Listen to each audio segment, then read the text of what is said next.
Bwana Yesu asifiwe. Niko na wasalimu tena kama kawaida yangu kwa jina la Bwana Yesu Kristo. Ni siku nyingine tena ambayo nimepata nafasi kuja mbele yenu kwa ajili ya kuwaletea ujumbe wa siku za mwisho wa neno la Mungu. Sasa ningekumbushia kipengele ambacho nilikuwa nikihubiri kidogo. Nikahubiri kidogo nusu, nikasema kwamba mengine nitakuja kumalizia. Sasa kabla sijaenda kumalizia yale ambayo nakwenda kuwahubirieni, narudia kidogo ili kupata kumbukumbu yale niliyoishia. Nilikuwa naelezea kuhusu sikukuu. Tumeona kuna sikukuu nyingi katika nyakati hizi. Kuna sikukuu tunaona nyingi sana. Na tuliona katika kitabu cha Biblia, Torati, Musa alipewa sikukuu nyingi sana. Hata siwezi kuzisema zote. Lakini tuliona kitabu cha Hosea sura ile ya 2 na mstari wa 11. Hosea anatoa unabii ya kwamba kuna wakati unakuja ambapo Mungu atakomesha watu wanaoabudu kwa kufuata sikukuu, miandamo ya mwezi pamoja na sabato na makusanyiko yote yaliyoamriwa. Kwa hiyo tuliona unabii ulitoka hivyo. Na tukaongezea kitabu kile cha Yeremia sura ya 31 na mstari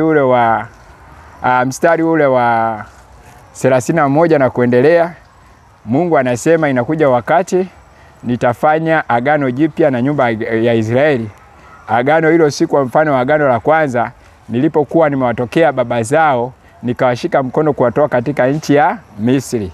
Kwa hiyo hapo Yeremia naye alitoa unabii kwamba kuna wakati unakuja Mungu atafanya agano jipya. Bwana Yesu asifiwe sana. Baada ya maneno hayo nikaongezea kidogo maneno mengine, nikasoma kwenye kitabu kile cha Kutoka sura ya 12 kwenye mstari wa 20 na pale. Hebu nipasome kidogo hapo. Kutoka 22 nilipasoma, nirudie tena kusoma. Kutoka sura ya 12 na mstari ule wa 21. Nilipasoma hapo, nadhani nirudie tena kupasoma. Anasema hivi, hapo ndipo Musa akawaita wazee wa Israeli na kuwaambia, nendeni mkajitwalie mwanakondoo kama jamaa zenu zilivyo, mkamchinje Pasaka. Nanyi twaeni tawi la hisopu mkalichovye katika ile damu iliyo bakulini, na kukipiga kizingiti cha juu na miimo miwili ya mlango kwa hiyo damu iliyo katika bakuli. Tena mtu yeyote miongoni mwenu asitoke mlangoni mwa nyumba yake hata asubuhi. Mstari wa 23. Kwa kuwa Bwana atapita ili awapige hao wa Misri, na hapo atakapoiona hiyo damu katika kizingiti cha juu na katika ile miimo miwili, Bwana atapita juu ya mlango, wala hata muacha mwenye kuharibu aingie nyumbani mwenu kuwapiga ninyi. Nanyi mtalituza jambo hilo kuwa ni amri kwako na kwa wanao milele. Itakuwa hapo mtakapoifikiria hiyo nchi Bwana atakayowapa kama alivyoahidi, ndipo mtakapoishika utumishi huu. Kisha itakuwa hapo watoto wenu watakapowauliza, nini maana yake utumishi huu kwenu? Ndipo mtawaambia, ni dhabihu ya Pasaka ya Bwana. Kwa kuwa alipita juu ya nyumba za wana wa Israeli huko Misri, hapo alipowapiga wa Misri akaziokoa nyumba zetu. Hao watu wakainama vichwa na kusujudia. Basi wana wa Israeli wakaenda na kufanya mambo hayo vile vile kama Bwana alivyomwamuru mtumishi alivyomwamuru Musa na Haruni, ndivyo walivyofanya. Bwana Yesu abariki sana. Nimejisikia nielezee tena, kurudia tena kuonyesha kwamba nilisoma mstari huu kuonyesha kwamba walipewa sikukuu katika zile sikukuu nyingi. Mojawapo ni sikukuu ya Pasaka. Kwamba alisema kwamba Mungu alisema kwamba kumbukeni kila mwaka msherekee Pasaka, kwa sababu siku hiyo malaika wa Bwana alikuja akawapiga wana wa Israeli. Bwana Yesu abariki sana. Akawapiga wana wa Misri, alafu akawaokoa Waisraeli. Kwa hiyo kulikuwa na sikukuu hiyo. Sasa baada ya kusoma mstari huo, tukaongeza mstari ule wa Malaki sura ya 4. Na wenyewe kidogo niuonyeshe.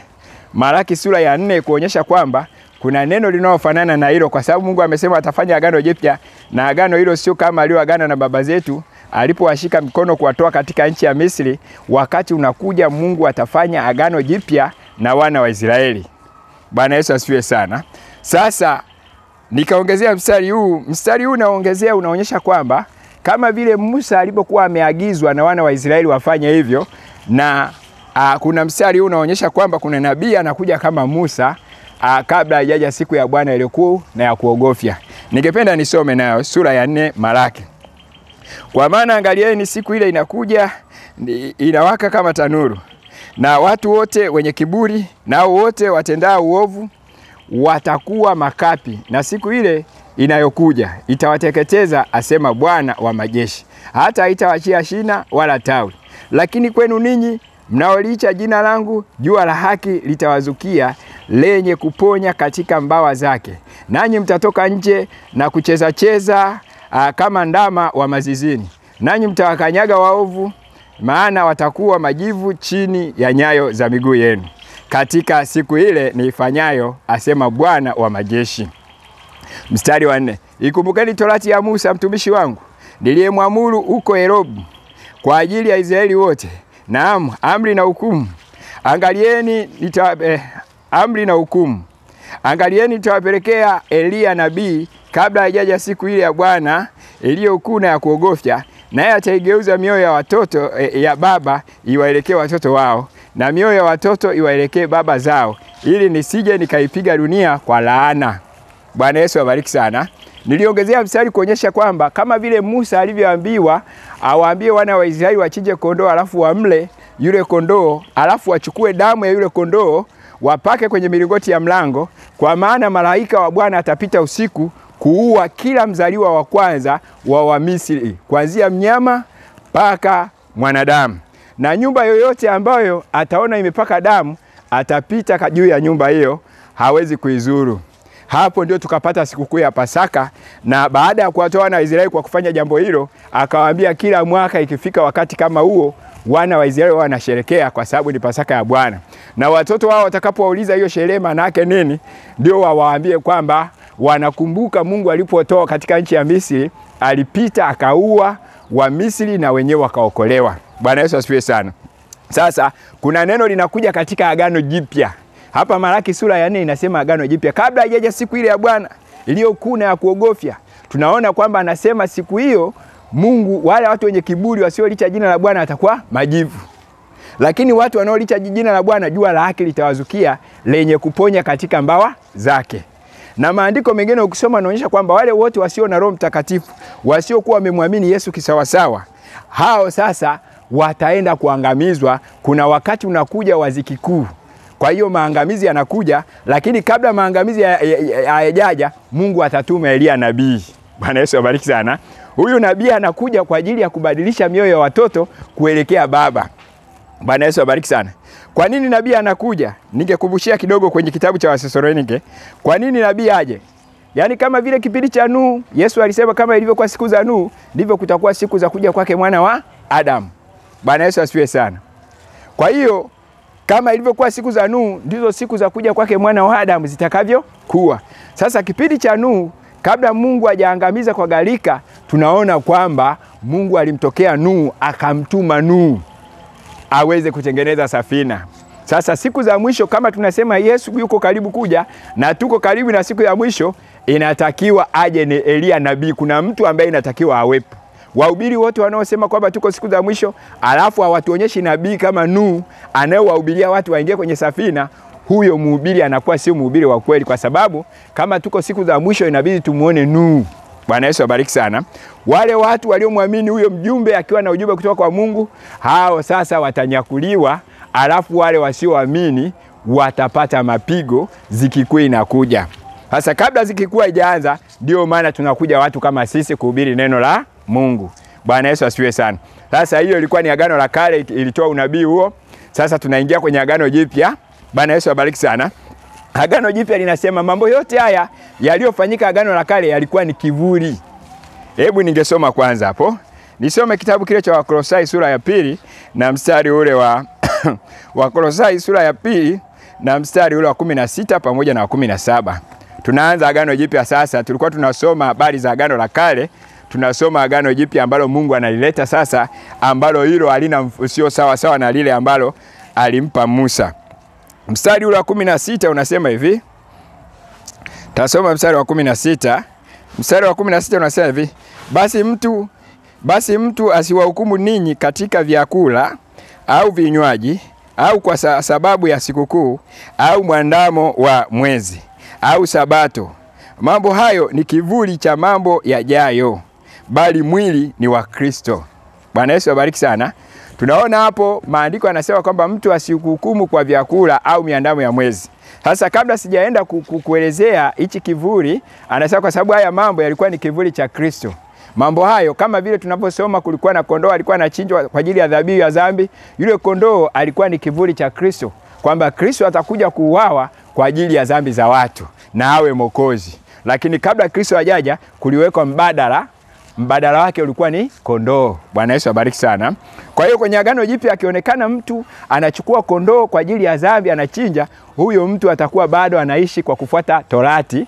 Bwana Yesu abariki sana. Kwa nini? Kwa sababu Torati vilidumu mpaka Yohana Mbatizaji. Nakumbushia hiyo kwa sisi Wakristo tunaposema Torati, sio yale maneno tu ya Torati ambayo Musa alipewa, kuanzia kitabu cha Mwanzo kuendelea mpaka Yohana Mbatizaji. Hebu nikumbushie kwanza, hiyo ilikuwa kwenye kitabu kile cha Mathayo, kitabu kile cha Mathayo sura ile ya 11. Nisome hapo. Mathayo sura ya 11 mstari wa 13. Tasoma: kwa maana manabii wote na Torati walitabiri mpaka wakati wa Yohana. Bwana Yesu abariki sana. Kwa maana manabii wote na Torati walitabiri mpaka wakati wa Yohana. Kwa hiyo sisi Wakristo tunaposema Torati au Agano la Kale tunamaanisha maneno kuanzia kitabu cha Mwanzo kuendelea mpaka wakati wa Yohana. Bwana Yesu abariki sana. Huyo Yohana sasa ndio anawaelekeza watu wamwamini Yesu. Na Yesu anakuja kufa kwa ajili ya dhambi za watu, ndio damu ya Yesu inaleta Agano Jipya. Kabla ya hapo kulikuwa damu ya makondoo, damu ya ng'ombe, damu ya mafahari. Watu walikuwa wanachinja njiwa, wanachinja kuku, walikuwa wanachinja vitu mbalimbali kulingana na ukubwa wa dhambi walizotenda. Na kwa sababu wale walikuwa ni wanyama, damu ya mafahari haikuweza kusamehe kabisa dhambi ya mwanadamu. Damu ya mafahari yenyewe ilikuwa inafunika dhambi ya wanadamu.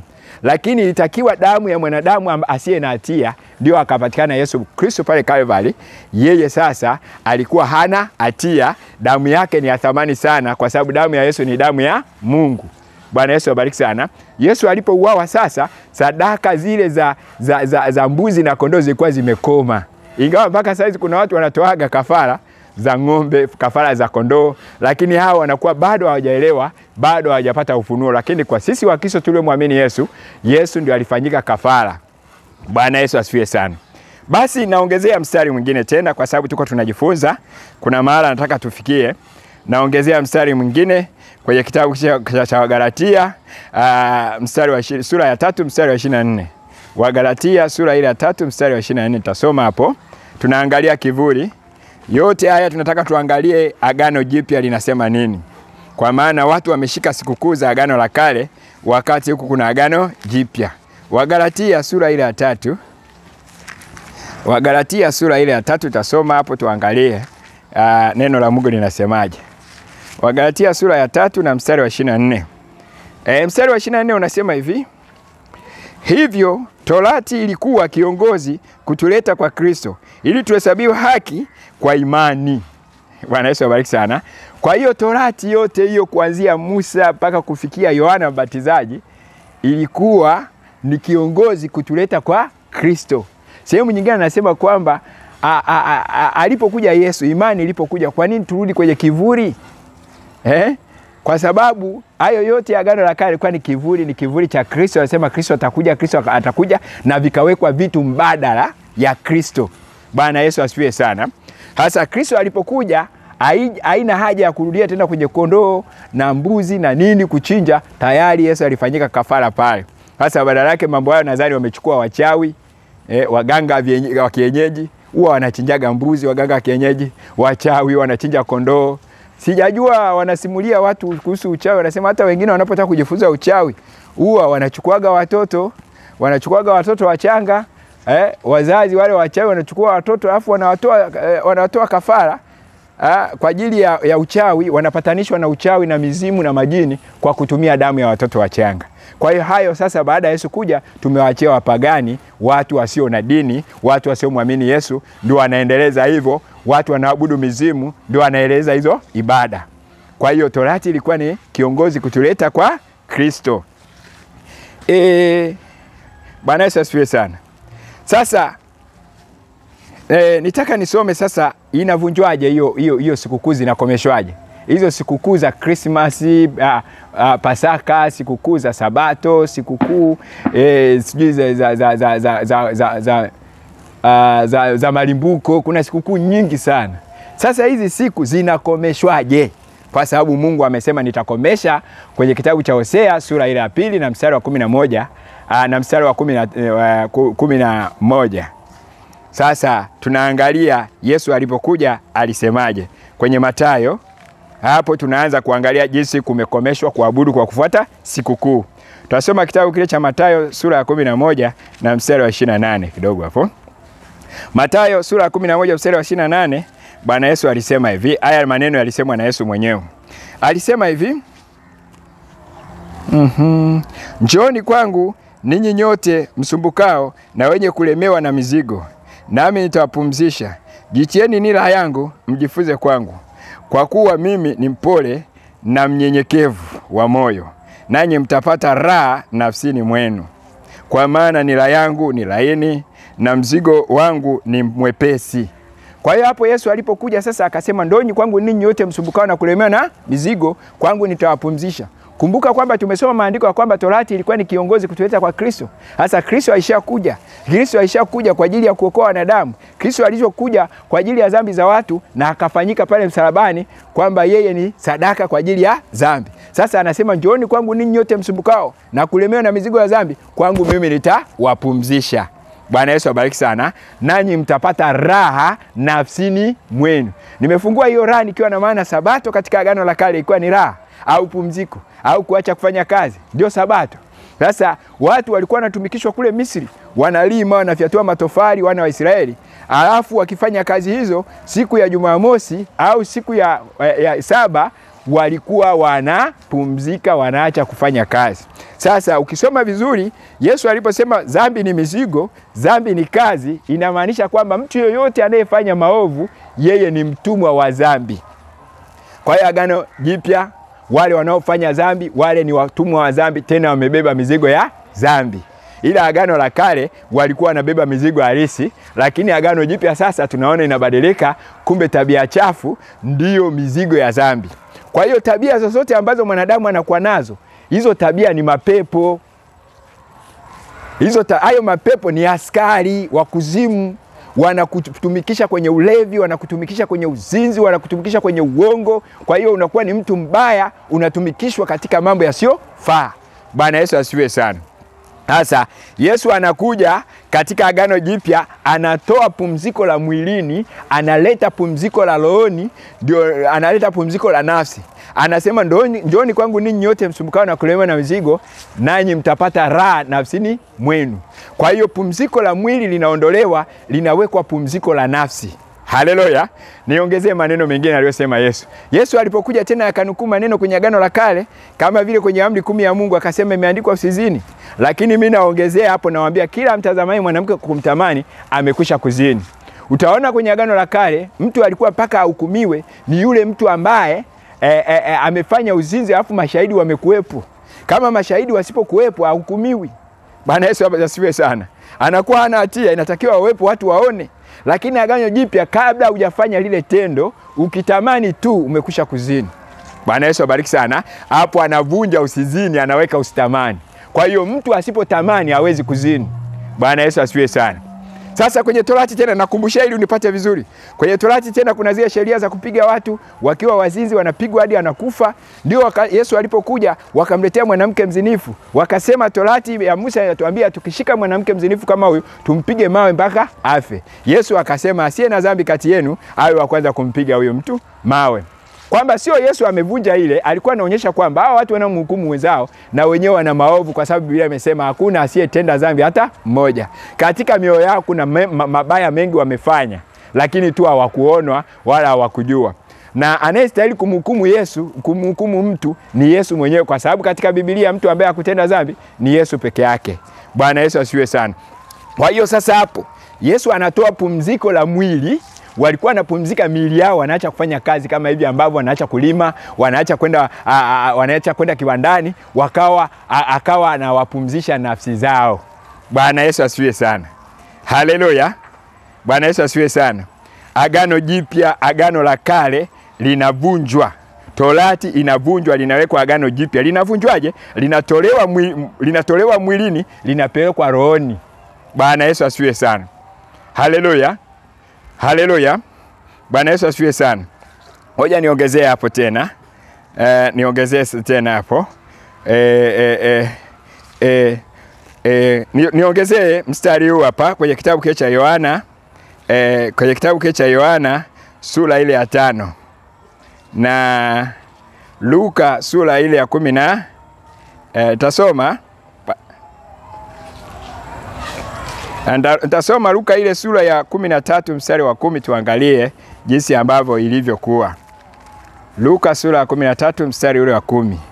Tasoma hapo kidogo tuweze kuona jinsi ambavyo Yesu anavunja kuabudu kwa kufuata Torati, analeta agano jipya. Mungu anawapata pumziko katika nafsi zao. Nitasoma hapo, na kwa kipengele hichi nadhani nitaishia hapo kidogo, alafu tutaendelea. Tutapumzika kidogo kwenye kitabu cha Luka. Some kitabu cha Luka hapo.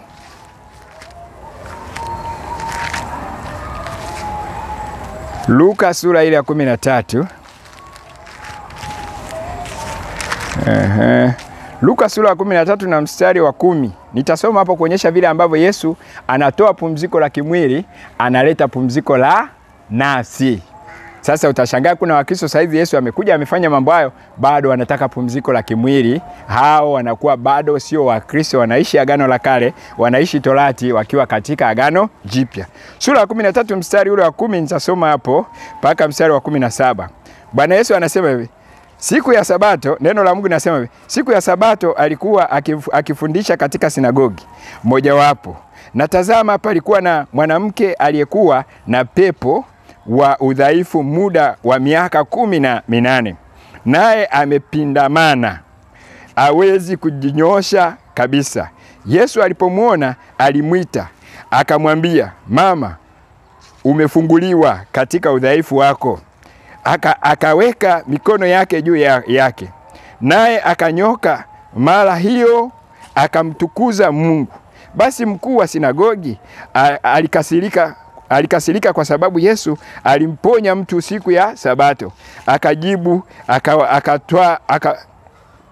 akawaambia mkutano, kuna siku 6 zifaazo kufanya kazi, basi njoni mponywe katika siku hizo, wala si katika siku ya Sabato.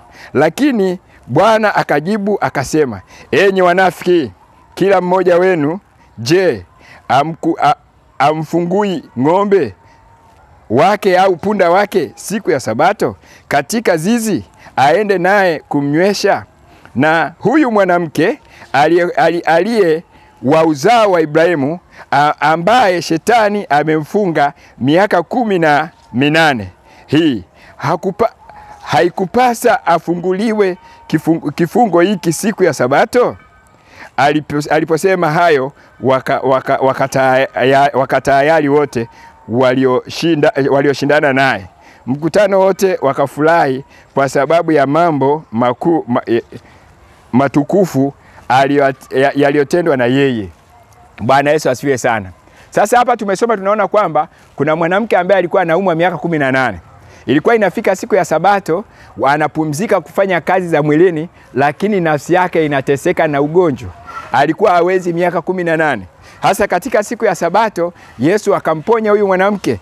Na Yesu alipomponya siku ya Sabato, Wayahudi, Mafarisayo na Masadukayo wakakasirika sana. Wakasema, tazama, huyu anafanya kazi siku ya Sabato. Lakini walipokasirika, Yesu akasema, jamani, Jamani, huyu binti wa Ibrahimu, shetani alikuwa amemfunga miaka 18. Yaani hapa na maana siku ya Sabato mwili ulikuwa umepumzika, ufanyi kazi yote, lakini nafsi yake ilikuwa inateseka. Alikuwa bado anafanya kazi ya ibilisi, bado ana mapepo, bado anateswa katika nafsi yake. Na kuna watu wengi sasa hivi wanapumzika siku ya Sabato, lakini kwenye nafsi zao wana maovu mengi sana. Haleluya. Haleluya. Sasa Yesu anapokuja, yeye anakuja kwenye nafsi ya mwanadamu. Yule mama siku ile ndio alipata Sabato ya kweli, kwa sababu alikwenda kupumzishwa nafsi yake, alikwenda kupumzishwa magonjwa, alikwenda kufunguliwa kitu ambacho kinamtesa. Haleluya. Ndio maana anasema ibilisi amemfunga miaka 18. Siku ya Sabato mimi namponya. Nyewe mnasema navunja Sabato. Bwana Yesu abariki sana. Haleluya. Haleluya. Sasa basi ni kazi ili unielewe vizuri. Kuna watu wengi unaposoma hapo wanasema hapana, siku ya Sabato ni siku ya kufanya kazi, ni siku ya kufanya kazi ya Mungu. Sio siku ya kufanya kazi ya kwenda kiwandani, ya kwenda shambani. Ni kweli, lakini sasa wanasahau kwamba hata Mungu wakati ule anaumba mbingu na nchi, hakwenda kiwandani, hakwenda shambani. Yeye alifanya kazi ya uumbaji, alikuwa ananena maneno, na yale maneno yanaumba kitu. Kwa hiyo kazi aliyopumzika Mungu ni kazi kama hiyo ya kuhubiri tu, ni kusema neno lake na linakuwa. Na hiyo ndio kazi ambayo inatakiwa tufanye siku ya Sabato. Bwana Yesu abariki sana. Kwa hiyo hii kazi ambayo tunaifanya kwenda shambani kulima na jembe la mkono, kwenda ofisini na kazini, haya yalikuja baada ya anguko. Sio kazi ya saa ambayo Mungu alikuwa anafanya kule Eden. Mungu alikuwa anafanya kazi ya uumbaji, alikuwa anatamka neno linaumba. Na Yesu siku ya Sabato alitamka neno likamponya mgonjwa. Haleluya. Hiyo ndio kazi yenyewe ambayo Mungu alikuwa anafanya kule. Bwana Yesu asifiwe sana. Sasa kwa kipengele hicho tena bado tunaangalia Yesu anavyovunja Sabato. Hapo nikiwa na maana alivunja Sabato ya kimwili, akaweka Sabato ya nafsi. Na hiyo ndio Sabato ya kweli. Haleluya. Sasa watu wanapumzika mili, wanaacha kupumzika nafsi. Sasa Agano Jipya tunapumzishwa nafsi zetu. Bwana Yesu asifiwe sana. Sasa nakwenda kupumzika tena kidogo, alafu nitaendelea kipengele kinachofuata. Ngoja niweze kusema namba zangu za simu kama kawaida yangu. Bado naendelea hii somo, endelea pamoja na mimi. Bado kuna maneno yanakuja, uendelee kujifunza na uendelee kunielewa kile ninachokuletea. Bwana Yesu asifiwe sana. Sasa kwa sababu ya muda nipenda nikatishe mahali hapa, alafu tunakuja sehemu inayofuata kuangalia Sabato ilivunjwaje. Sikukuu zote zilivunjwaje? Na sasa hivi ni siku gani ambayo inatakiwa tuisherekee? Siku gani ambayo ni takatifu? Ni mwezi gani ambao ni mtakatifu? Kuna kipindi cha Kwaresima sasa hivi? Hayo ni maswali ambayo tunajiuliza, lakini siku ya leo kama unanifuatilia unakwenda kupata majibu yake. Bwana Yesu asifiwe sana. Sasa nitasema namba zangu za simu kama kawaida yangu kwa ajili ya mawasiliano. Kama unapenda tuwasiliane ni 0757197488. Hiyo ni namba ya Voda, na namba nyingine ya Tigo ni 0676197488. Bwana Yesu asifiwe sana. Sasa usikose sehemu inayofuatia uweze kuangalia vile ambavyo Mungu amekomesha siku kuabudu kwa kufuata sikukuu. Na ukifuata sikukuu fulani unakuwa unasherekea au unafuata Agano la Kale. Amina.